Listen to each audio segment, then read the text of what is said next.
पंजाब दी शान करतार सिंह पहलवान। पंजाब दी धरती नूं माण है उन्हां ते जिन्हां ने करतार सिंह जिहे योद्धियां नूं जन्म दिता। इन्हां योद्धियां ने पंजाब ही नहीं पूरे भारत वर्ग दे नां नूं पूरी दुनिया विच चमका दिता। करतार सिंह ने कुश्तियां दे खेतर विच अजिहे झंडे गड्ढे कि जिहड़ा भी सामने आ गया उस नूं पानी पिला के ही दम लिया। अजिहे महान योद्धे नूं वार-वार नमस्कार करन नूं दिल करदा है। आओ जाणीए इस भारत मां दे सपूत ने किवें अपनी मां दे नां नूं चार चंन लाए। 1986 दियां सियोल एशियन खेडां दी गल है। वख-वख मुकाबलियां विच हिस्सा लैण लई भारत दे खिडारियां दी वड्डी गिणती सियोल पहुंच चुकी सी। हर खेड विच भारतीयां नूं हार ही हथ लग रही सी। यह समुचे भारतीयां नूं चैलेंज सी। 1 अरब दी आबादी नूं पहुंचण वाला देश सियोल खेडां विच सोने दा एक भी तमगा जित नहीं सकिया सी। इस तो पहला पीटी ऊषा इकल्ली ने ही 1 तो वध तमगे जित के देश दा मान वधाया सी। यह चैलेंज स्वीकार किया करतार सिंह पहलवान ने, जिसने अगले ही दिन पाकिस्तान दे बली पहलवान शाहिद भट्ट नूं हरा के कुश्ती विच सोने दा तमगा जित लिया। भारत वापसी ते खिडारियां दा दल देश दे प्रधान मंत्री नूं मिलण गया। प्रधान मंत्री जदों पीटी ऊषा ते होर खिडारनां नूं मिल के करतार कोल पुजे तां उन्हां दे चेहरे उत्ते चौड़ी मुस्कुराहट फैल गई। उन्हां ने बड़ी गर्मजोशी नाल करतार नाल हथ मिला के उन्हां नूं वधाई दित्ती। इस लासानी जित नाल करतार सिंह दी समुचे भारत विच जय जयकार हो उठी। थां-थां उस दे सन्मान विच समागम होण लगे। लुधियाणे विच पंजाब सरकार वल्लों उस दे सन्मान विच उचेचा समागम किता गया। उस वेले दे पंजाब दे मुख मंत्री ने करतार सिंह नूं मारुति कार भेंट कीती। उस वेले दे गृह मंत्री ने उस नूं पंजाब पुलिस विच इंस्पैक्टर तो पद उन्नति दे के उस दे मोढियां उपर डीएसपी दे स्टार ला दिते। इस तो पहला भी करतार सिंह 1978 दियां बैंकाक एशियन खेडां विच सोने दा तमगा ते दिल्ली दियां एशियन खेडां 1982 विचों चांदी दा तमगा जित के कुश्ती दे खेतर विच अपनी ताक जमा चुका सी। परंतु 1986 दी जित ने उस नूं एशिया दा सब तो बली ते प्रसिद्ध पहलवान साबित कर दिता। करतार सिंह दा जन्म 15 जनवरी 1953 नूं वीरवार वाले दिन माझे दे प्रसिद्ध ते इतिहासक पिंड सुर सिंह जिला अमृतसर विच होया। गुरुआं सूरमियां ते गदरी योद्धियां दियां इतिहासिक यादां सांभी बैठे पिंड दे इतिहास नूं करतार ने पहलवानी दे खेतर विच एक होर नवी दिशा दिती। करनैल सिंह ते प्रीतम कौर दे घर जन्म लैण वाले करतार सिंह नूं कुल्लण दी पहली प्रेरणा अपने ताए दे पुत्तर पहलवान जोगिंदर सिंह तो मिली। जोगिंदर उस वेले इलाके दा जाणिया पछाणिया पहलवान सी। उसने अपनी हवेली विच जोर अजमाइश करन लई अखाड़ा बनाया होया सी, जिथे उभर रहे पहलवान जोर अजमाई करया करते सन। 5-6 साल दा करतार ते उस तो 3 कुछ साल वड्डा भरा गुरचरण पहलवानां दे चुके चुकाए आपस विच कुल पैंदे। करतार अपने तो वड्डे भरावां नूं अक्सर ढा लैंदा। इंज होली होली ओह उत्साह फड़दा गया।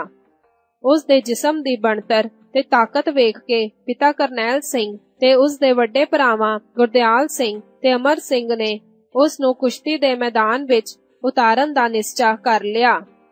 उसने अपनी पहली लोक कुश्ती सुर सिंह पिंड दे मेले विच लगे अखाड़े विच कुल्ली ते अपने तो वड्डे बाल पहलवान नूं हरा के जेतू रहा।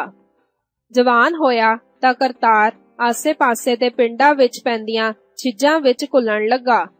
ओह बहुती वार अपने तो पारे ते वड्डे पहलवानां नाल कुलदा ते अक्सर जित प्राप्त करदा। उस दा शुमार इलाके दे उभर रहे पहलवानां विचों हो गया।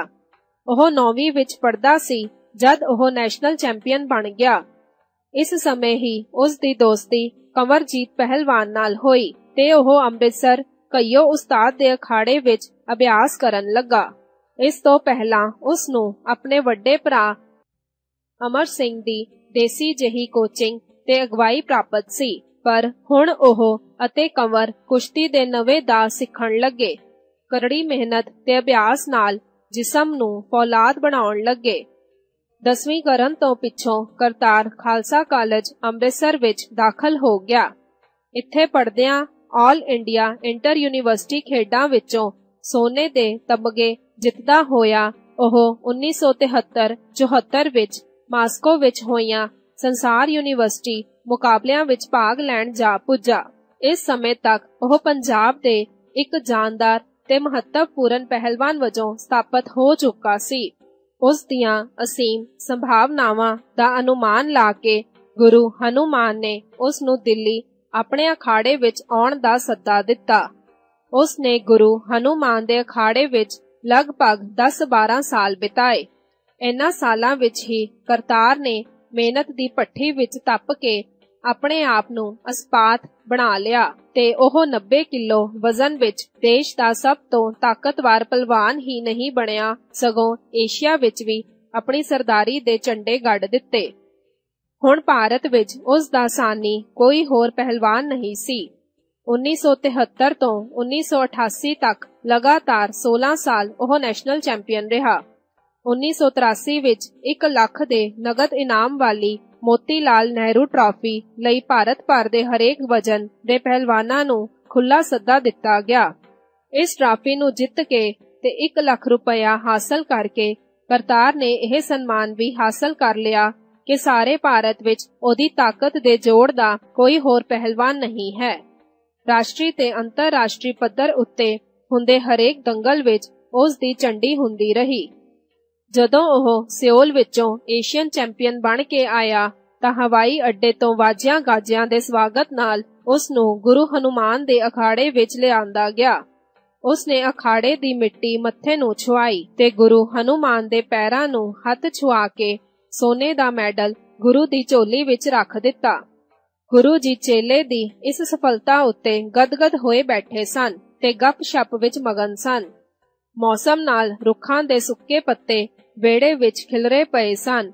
ਗੁਰੂ ਜੀ ਨੇ ਕਿਸੇ ਪਹਿਲਵਾਨ ਨੂੰ ਵਿਹੜੇ ਦੀ ਸਫਾਈ ਕਰਨ ਲਈ ਕਿਹਾ। ਪਹਿਲਵਾਨ ਕਰਤਾਰ ਸਿੰਘ ਤੁਰੰਤ ਉੱਠਿਆ ਤੇ ਝਾੜੂ ਫੜ ਕੇ ਉਹਨਾਂ ਕੱਪੜਿਆਂ ਸਣੇ ਵਿਹੜੇ ਵਿੱਚ ਝਾੜੂ ਲਾਉਣ ਲੱਗਾ। ਏਸ਼ੀਆ ਦਾ ਸਭ ਤੋਂ ਤਾਕਤਵਰ ਪਹਿਲਵਾਨ ਆਪਣੇ ਗੁਰੂ ਦੇ ਹੁਕਮਾਂ ਦੀ ਪਾਲਣਾ ਹਿੱਤ ਝਾੜੂ ਲਾ ਰਿਹਾ ਸੀ ਤੇ ਵੇਖਣ ਵਾਲੇ ਉਹਦੇ ਪ੍ਰਸ਼ੰਸਕ ਉਹਦੀ ਨਿਮਰਤਾ ਤੇ ਇਨਸਾਨੀ ਵਡਿਆਈ ਦੇ ਸਦਕੇ ਜਾ ਰਹੇ ਸਨ। ਕਰਤਾਰ ਲਈ ਕੁਸ਼ਤੀ ਹੀ ਉਸ ਦਾ ਜੀਵਨ ਹੈ। ਅੱਜ ਕੱਲ ਉਹ ਪੰਜਾਬ ਕੁਸ਼ਤੀ ਸੰਘ ਦਾ ਪ੍ਰਧਾਨ ਹੈ। ਜਦੋਂ ਤੋਂ ਉਸਨੇ ਕੁਸ਼ਤੀ ਸੰਘ ਦੀ ਕਮਾਨ ਸੰਭਾਲੀ ਹੈ, ਉਦੋਂ ਤੋਂ ਹੀ ਪੰਜਾਬ ਦੇ ਪਹਿਲਵਾਨ ਫਿਰ ਤੋਂ ਦੇਸ਼ ਦੇ ਮੰਚ ਉੱਤੇ ਸਿਰ ਉੱਚਾ ਕੱਢ ਕੇ ਖਲੋਤੇ ਹਨ ਤੇ ਪੰਜਾਬ ਨੇ ਕੁਸ਼ਤੀ ਵਿੱਚੋਂ 1 ਤੋਂ ਵੱਧ ਵਾਰ ਆਲ ਇੰਡੀਆ ਟਰਾਫੀ ਹਾਸਲ ਕੀਤੀ। ਕਰਤਾਰ ਦੀ ਰੀਝ ਹੈ ਕਿ ਪੰਜਾਬ ਦੇ ਪਿੰਡ-ਪਿੰਡ ਵਿੱਚ ਅਖਾੜੇ ਹੋਣ, ਜਿੱਥੇ ਦੇਸ਼ ਦੀ ਨਵੀਂ ਪਨੀਰੀ ਕੁਸ਼ਤੀ ਦੇ ਮੈਦਾਨ ਵਿੱਚ ਉਤਰੇ, ਆਪਣੀ ਸਿਹਤ ਦਾ ਧਿਆਨ ਰੱਖੇ ਅਤੇ ਸਿਹਤਮੰਦ ਸਮਾਜ ਦੀ ਸਿਰਜਣਾ ਵਿੱਚ ਸਹਾਈ ਹੋਵੇ। ਆਪਣੀ ਇਸ ਇੱਛਾ ਨੂੰ ਅਮਲੀ ਰੂਪ ਦੇਣ ਦੇ ਯਤਨ ਵਿੱਚ ਕੁਸ਼ਤੀ ਸੰਘ ਵੱਲੋਂ ਪੰਜਾਬ ਦੇ ਵੱਖ-ਵੱਖ ਪਿੰਡਾਂ ਤੇ ਸ਼ਹਿਰਾਂ ਵਿੱਚ ਅਖਾੜੇ ਬਣਾਉਣੇ ਸ਼ੁਰੂ ਵੀ ਕੀਤੇ ਗਏ ਹਨ। ਇੰਜ ਨਵੀਂ ਪਨੀਰੀ ਜਿੱਥੇ ਜ਼ਿੰਦਗੀ ਦੇ ਸਾਰਥਕ ਪੱਖ ਨਾਲ ਜੁੜੇਗੀ, ਉੱਥੇ ਨਸ਼ਿਆਂ ਜਿਹੀਆਂ ਬੁਰਾਈਆਂ ਤੋਂ ਵੀ ਉਸ ਦਾ ਛੁਟਕਾਰਾ ਹੋਵੇਗਾ।